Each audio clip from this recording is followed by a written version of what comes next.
The air above the Eastern Front was a graveyard of steel and smoke, a place where men became ghosts long before their bodies hit the ground. The sky trembled with the roar of engines, and every cloud seemed to hide a killer.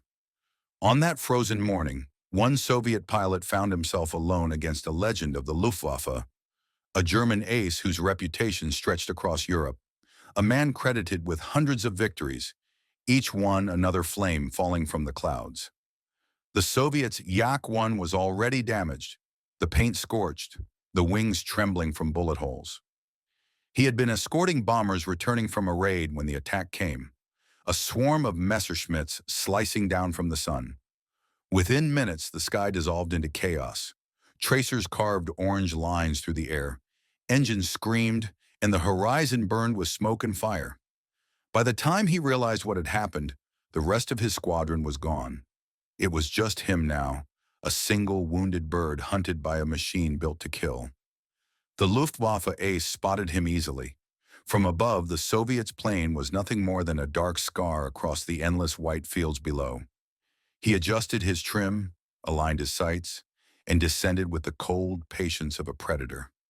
Down below, the Soviet pilot's world shrank to the rattle of his cockpit, the thin whistle of air through bullet holes, and the dull vibration that told him his engine would not last long.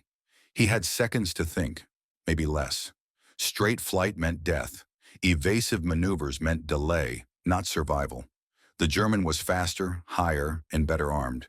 He could see the glint of metal above him, the Bf-109, sharp and silver like a knife. The enemy closed in, growing larger by the second. The Soviet pulled into a shallow climb, pretending to struggle, inviting the German to follow. The trap was being set, though it hardly looked like one. At that moment, he did something that went against every rule of combat, every instinct drilled into him during training. He cut the throttle and threw his aircraft into a near-vertical dive straight toward the ground. To anyone watching, it looked like madness. The yak dropped like a stone, the altimeter spinning wildly as gravity ripped at its frame. The air howled around the cockpit, and the wings began to vibrate, threatening to tear apart. Above him, the German followed, laughing to himself. He had seen this a dozen times before. Rookies losing control, panicking, dying before they even hit the earth. He locked his sights and prepared to fire, but the Soviet plane was falling too fast, vanishing into the haze below. The dive steepened. The G-forces crushed the pilot into his seat. Black spots flickered at the edges of his vision. The ground rushed upward in a blur of color. White snow, dark trees, winding rivers. Any second now, impact. The German ace held his course, confident, ready to watch the explosion.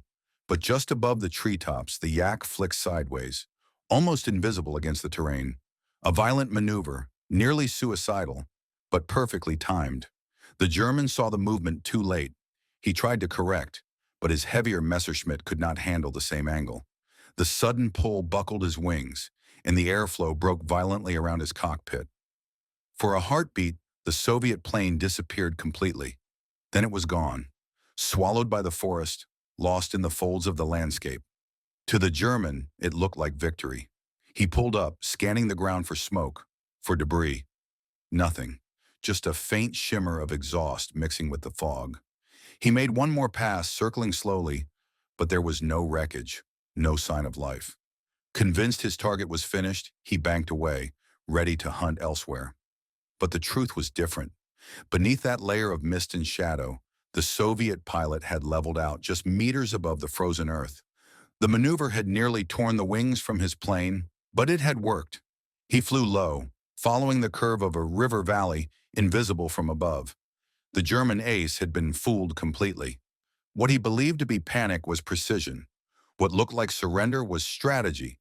In a sky ruled by speed and firepower, the Soviet had found victory in something else entirely: nerve, instinct, and the refusal to die the easy way. It was a trick no manual could teach, a moment that turned desperation into deception. Historians would later debate whether it was luck, skill, or madness, but the result was undeniable. One pilot, outmatched and outgunned, had outwitted one of the Luftwaffe's best by doing the unthinkable, diving straight into death and coming out alive. High above the tree line, The Luftwaffe ace leveled his Messerschmitt and scanned the endless expanse below. His instruments showed altitude, fuel, direction, everything but the truth. Somewhere beneath that pale fog in the shattered winter forest, the pilot he thought he had killed was still alive. The German adjusted his goggles, frowned, and pulled into a slow climbing turn. He had seen no explosion, no debris, no rising smoke. A small part of him hesitated, that quiet instinct that sometimes whispers to even the most seasoned killers. Something isn't right. But pride silenced it. He had survived too many battles, shot down too many men to believe he could be fooled by luck. He switched frequencies, reported another confirmed kill, and climbed toward the sun to find his next target. Below, the Soviet pilot flew in near silence, his yak skimming just above the frozen river. Every vibration felt like a warning. The controls were stiff, the engine coughed in protest, and his eyes burned from the strain of the dive. His pulse matched the rhythm of the engine, quick and uneven. He didn't dare climb. One glint of sunlight on the metal could betray his position. The world was narrow now, just the river, the distant tree line, and the haunting echo of his own breath inside the oxygen mask. For several minutes, he stayed hidden in that thin corridor between survival and collapse.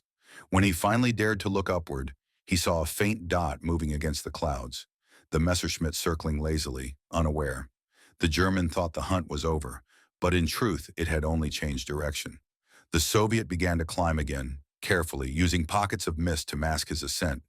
His engine trembled, oil pressure dropping, yet the will to strike back was stronger than fear. Slowly, he gained altitude until the treetops looked like a wrinkled map below. The yak's nose pointed toward the clouds where the German ace still floated confidently in his self-assured calm. The Luftwaffe pilot's confidence had a rhythm of its own. He checked his instruments, traced a lazy arc through the sky, and smiled at his reflection in the canopy glass. Another victory to add to the tally. Another mark on the fuselage. He had built his reputation on precision, on control, on knowing every limit of his aircraft. But that arrogance would soon betray him, because while he thought the Soviet had crashed, the yak was climbing right beneath the sun, the very place where Luftwaffe pilots were taught to look last. The Soviet lined up his sight. The German silhouette grew larger, still unaware, still blind to the danger creeping from below. The trigger felt cold beneath his gloved finger. He didn't think of revenge, or glory, or even survival. It was instinct now, pure focus, pure silence. When the moment came, he fired a short, controlled burst. The tracer rounds climbed like sparks through the air, catching the Messerschmitt squarely under the wing. For a second, the sky froze. Then black smoke burst from the German's engine, and his plane lurched violently to the side. Above the clouds, the hunter had become the hunted. The Luftwaffe ace tried to pull away, but his aircraft spiraled downward, trailing fire, the same helpless descent he had mocked minutes before. The Soviet pilot followed the burning streak until it vanished into the forest below, a mirror of the fate he had been expected to meet. There was no celebration, no shout of triumph, only the cold realization that survival was its own kind of victory. He turned the yak toward the east, the horizon glowing faintly red with the dawn, and disappeared into the fog once more. No one on the ground would know what had happened in that patch of sky. No one would find wreckage or record the duel in official reports. Yet for those who later pieced the story together, it became something more than just another dogfight.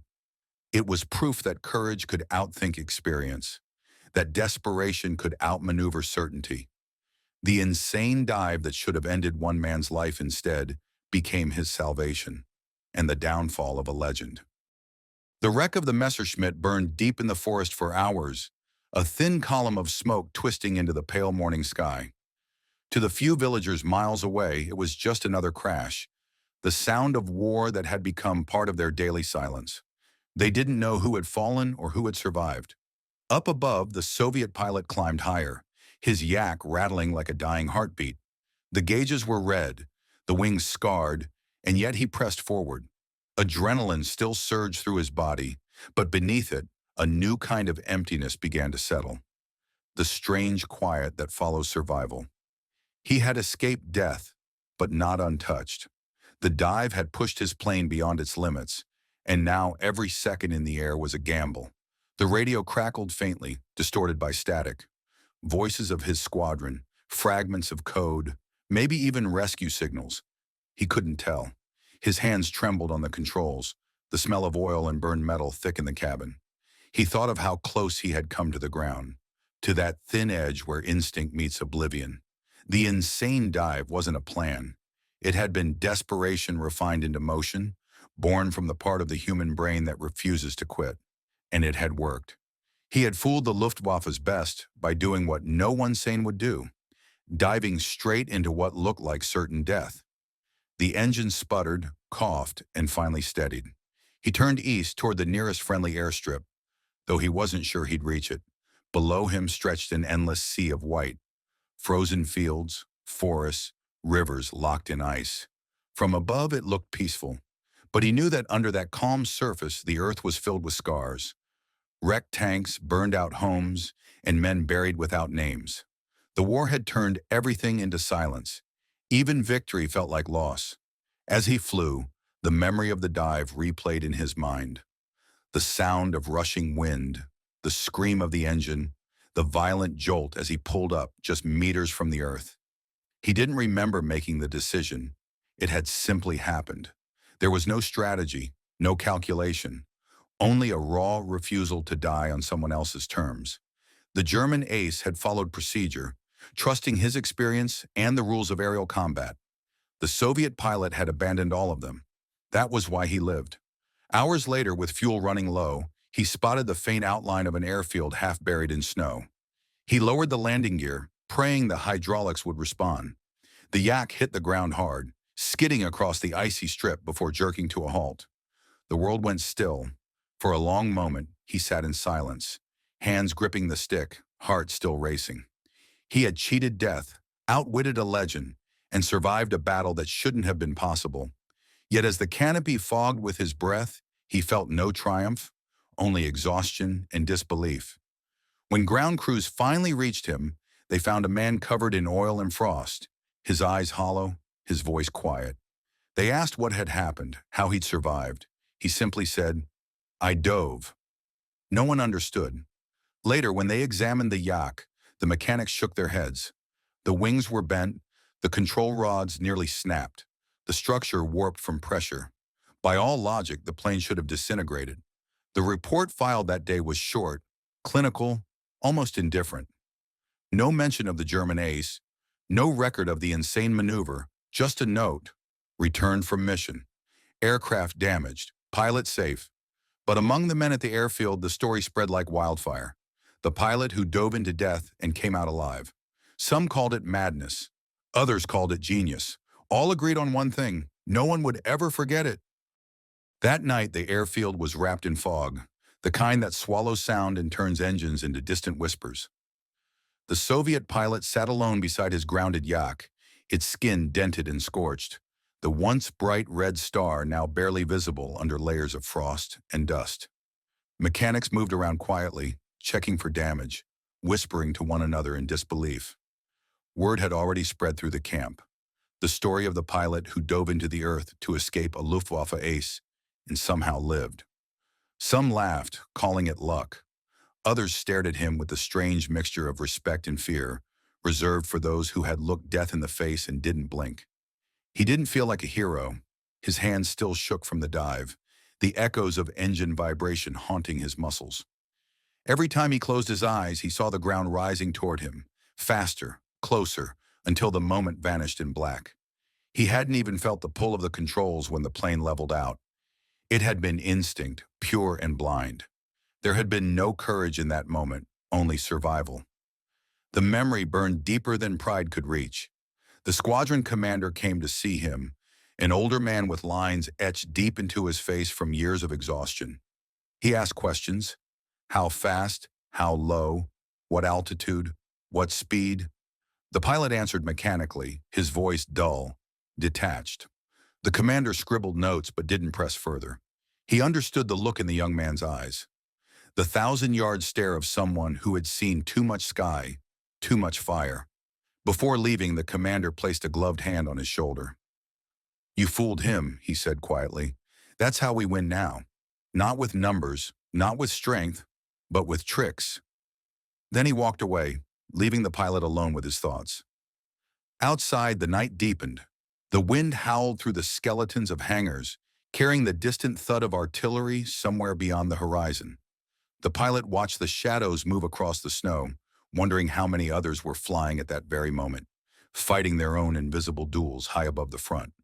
He thought of the German ace, the precision, the confidence, the brief flash of silver in the clouds before everything turned upside down. Somewhere, buried beneath trees and snow, lay what was left of that legend. The thought didn't bring satisfaction.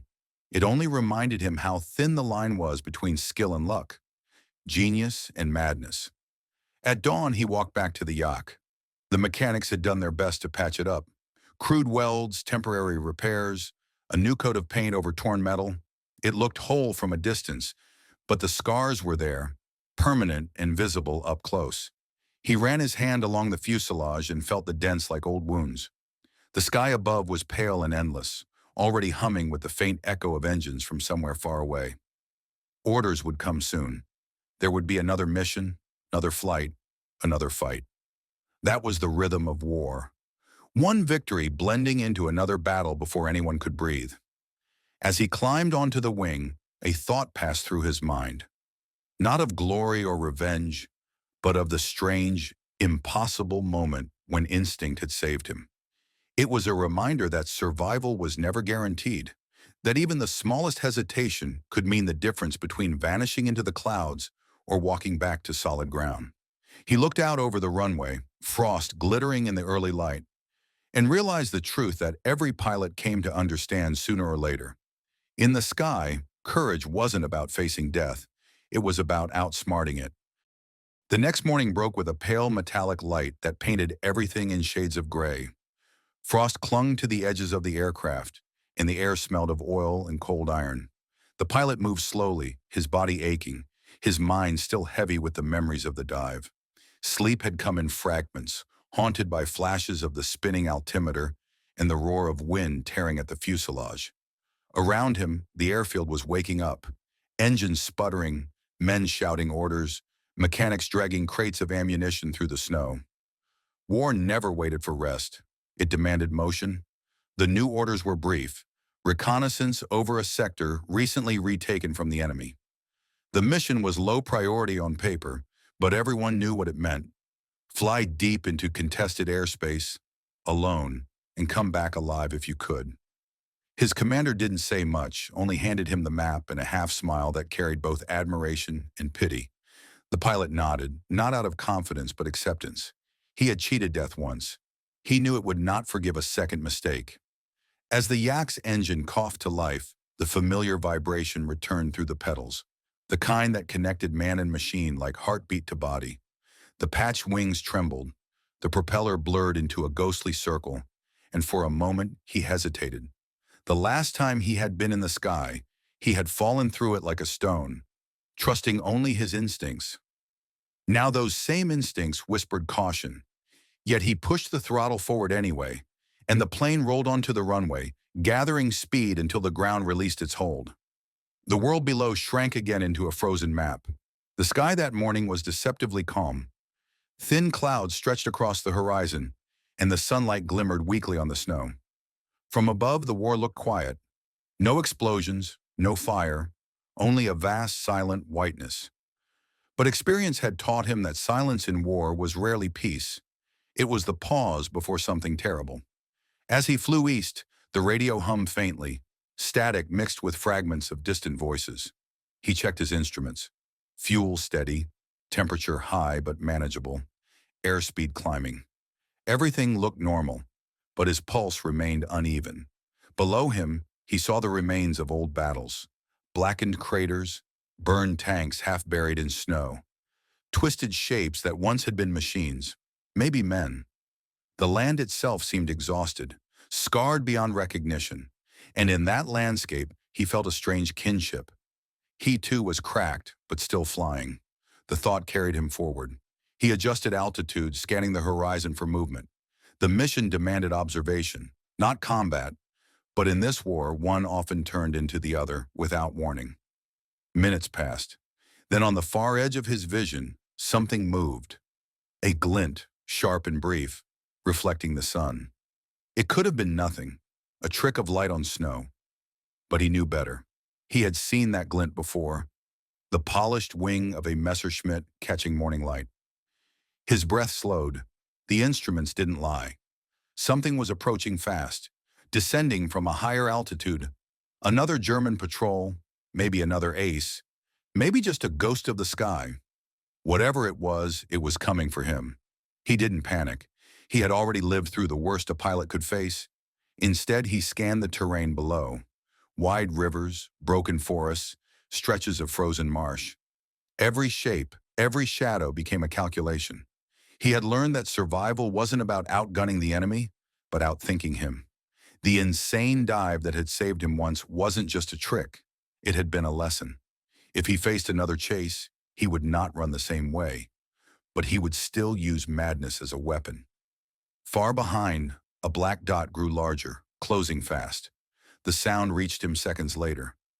That thin rising hum of a powerful engine, slicing through the cold. Another duel was about to begin. The pilot tightened his grip on the stick, felt the weight of the sky pressing down, and prepared himself. Somewhere deep inside, beneath the fear and exhaustion, a spark of calm returned. The same quiet that had guided him through the impossible dive. If the first encounter had been survival, this one would be something else entirely. Proof that lightning could strike twice if the man beneath it refused to die. The horizon began to shimmer, and the faint speck chasing him resolved into the unmistakable outline of a Messerschmitt Bf 109. Its approach was confident, surgical, the movement of a pilot who knew his craft and trusted his superiority. The Soviet pilot adjusted his altitude slightly, just enough to force the German to correct his aim. The chase had begun again, silent at first, almost graceful. Two shapes moving through endless blue. But grace in war is a cruel disguise. Beneath it lies calculation and death. He felt the yak respond beneath him, lighter now, more fragile than before. The patch fuselage creaked under stress, and every vibration reminded him how close the aircraft was to breaking. But the fragility had its advantage. It made the plane unpredictable. He had learned that strength often failed where unpredictability survived. The German closed the distance quickly, his engine screaming as he dove into position. The first burst of tracer fire tore past the yak's wingtip, glowing orange in the sunlight like sparks from a forge. The Soviet didn't flinch. Instead, he banked hard left, dove low, then pulled into a shallow climb, trying to draw his pursuer into the same deadly rhythm that had killed the last ace. The Messerschmitt followed relentless. Its superior climb rate allowed it to stay close, its guns flashing in short, controlled bursts. Metal pinged off the yak's tail. The cockpit shuddered. The Soviet's hands moved automatically, guided by the instinct that had saved him once before. He knew he couldn't outrun the German. Not in speed, not in altitude, but there were other ways to win. He studied the terrain below, the jagged outlines of the frozen ground, the rise of distant hills. A plan began to take shape, not as a thought, but as a pulse, a rhythm repeating itself in the back of his mind. He led the German lower, closer to the ground, where the air thickened and the line between flight and crash became dangerously thin. The enemy fired again, missing by meters, the bullets carving lines through empty air. The Soviet pilot didn't look back. He focused only on the space ahead, the river, the treetops, the narrow canyon where mist hung like a veil. If he could draw the German just a little further, he could use the land itself as his weapon. The wind roared louder now, slamming against the canopy. The yak's engine howled in protest, but the pilot pressed on. Every second brought them closer to the valley. The German ace, seeing his prey descending again, felt that familiar thrill of control. He believed he understood the enemy. Another desperate Soviet, panicking, repeating the same fatal dive trick. But arrogance is the slowest form of thought. The ace followed, nose down, confident that this time he would not be fooled. The Soviet pilot saw the river flashing below like a silver blade, the surface so close it reflected the belly of his aircraft. He adjusted the trim, lowered his nose slightly, and pushed the throttle to its limit. The yak trembled violently. The altimeter spun down. The airspeed needle quivered in the red zone. The Messerschmitt stayed behind him, perfectly aligned. The German was patient, waiting for the inevitable mistake. The one every pilot made when he flew too close to the Earth. But there was no mistake. The Soviet had learned from the last dive, refined it into something more deliberate. He didn't aim for the ground this time. He aimed for deception. The river twisted sharply ahead, curving between two steep ridges. He waited for the perfect second, then rolled the plane sideways, slicing along the bend of the water, vanishing behind the rock wall. The German had no time to react. At that speed, even a heartbeat was too long. The Messerschmitt shot forward into the curve, expecting open air, and found stone instead. The impact was silent from above, just a faint flash, a ripple of fire swallowed by the valley mist. The Soviet leveled his wings on the other side, the echo of the explosion fading behind him. The sky grew quiet again. He didn't smile. There was no triumph, no celebration, only the deep, cold realization that madness had once again become his ally. What the world called insanity was simply clarity stripped of fear. He flew on, engine rattling, mind empty, until the clouds closed around him and the forest below disappeared into gray. The explosion behind him faded into a dull echo, swallowed by the snow in the endless forest. For a moment, the pilot could hear nothing but the thin, trembling breath inside his oxygen mask. The sky seemed unnaturally still, a blank canvas wiped clean of noise and fire. He didn't look back. There was no reason to. He had seen enough wreckage to know what remained after a fall from that height. But even as the adrenaline drained from his body, something inside him stayed tense, a small, sharp awareness that refused to let go. Survival in war was never victory. It was simply another reprieve. The yak was barely holding together. The dive had torn fresh cracks in the frame, and oil streaked across the canopy like veins of black glass. The instruments flickered uncertainly. Every vibration, every shudder felt like a countdown. He eased off the throttle, letting the engine settle into a wounded rhythm. Below, the river wound eastward through a wasteland of smoke and frozen trees. Somewhere beyond that horizon lay friendly territory, or at least something less deadly than the sky behind him. He descended slightly, trading altitude for stability. The air grew heavier, the light dimmer, as a thin fog began to roll over the landscape.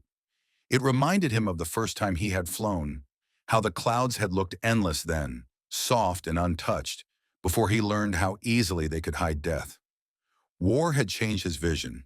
He no longer saw beauty in the sky, only space that could kill him. And yet, here he was again, suspended in it, alive through nothing more than defiance and instinct. As the hours stretched, fatigue crept in, a weight heavier than gravity. His eyes blurred, the lines of the horizon blending into one long smear of gray. He tried to focus, but his mind kept drifting back to the dive, to the instant when the world had inverted and time had stopped. He had acted without thought, without reason. Maybe that was why he survived, because he had stopped thinking like a man and started moving like something elemental, something that refused to die. The German aces had their precision, their doctrine, their discipline, but sometimes chaos outflew perfection. The radio came to life again, faint and broken by static. Voices from the east, calling out coordinates, maybe searching for him. He adjusted the frequency, answered with a weak signal, but got no response. Either they couldn't hear him, or they thought he was dead. He smiled faintly at the thought. Perhaps it was better that way. The dead were remembered longer than the living in this war, and ghosts didn't have to fly again.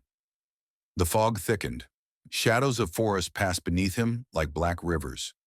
Once he thought he saw movement, the glimmer of another plane, distant and pale, but it vanished before he could be sure.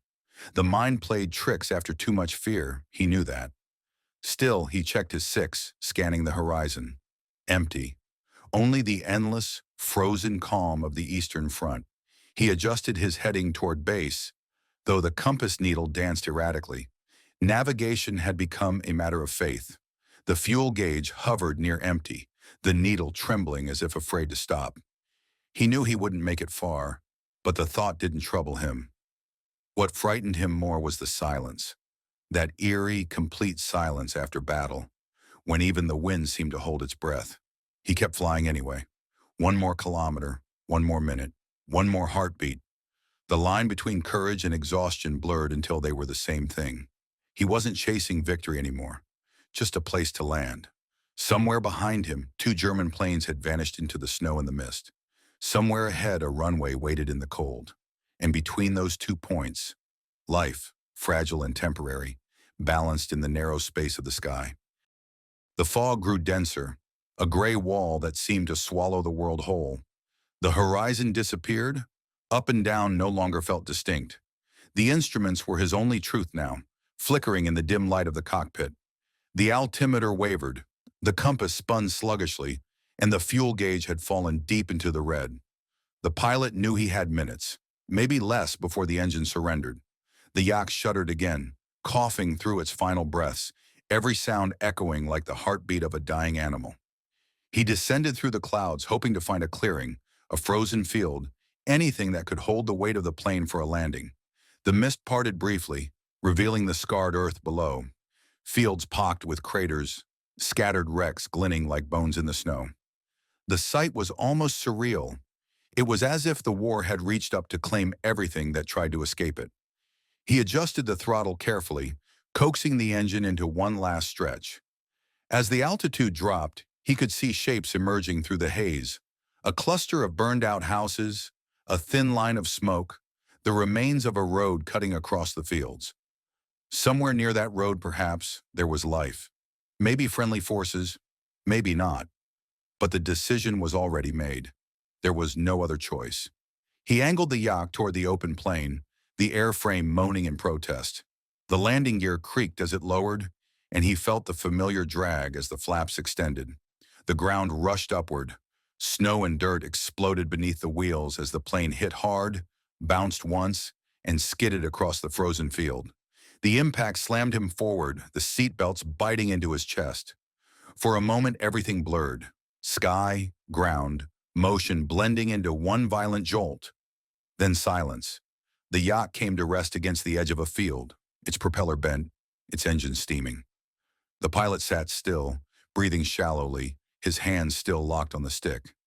He listened. No gunfire, no engines, only wind. Slowly he unfastened his harness and pushed the canopy open. Cold air poured in, sharp and clean, burning his lungs as he took the first real breath in what felt like hours. The world outside was colorless: snow, smoke, gray clouds, the dull silver of wreckage. He climbed out, boots sinking into the frozen ground, and looked around. In the distance, the forest loomed, silent and dark. Beyond that, somewhere unseen, lay the front line. For the first time since the chase began, he was on the ground again, alive. But there was no relief, only the strange, hollow calm that came when fear had burned itself out completely. He walked a few steps away from the yacht and turned back to look at it. The aircraft stood tilted in the snow, wounded but still whole, a reflection of its pilot. He touched the cold metal with a gloved hand, feeling the vibration still lingering faintly within it. This machine had carried him through hell twice. It had defied gravity, bullets, and reason. He looked up at the sky. It was clearing now, streaks of sunlight cutting through the last of the fog. Somewhere beyond those clouds, others were still fighting, still climbing, still falling. The war above never stopped. It was a living thing that devoured men and machines alike. He felt suddenly distant from it all, as if the sky had let him go, just this once, as repayment for his madness.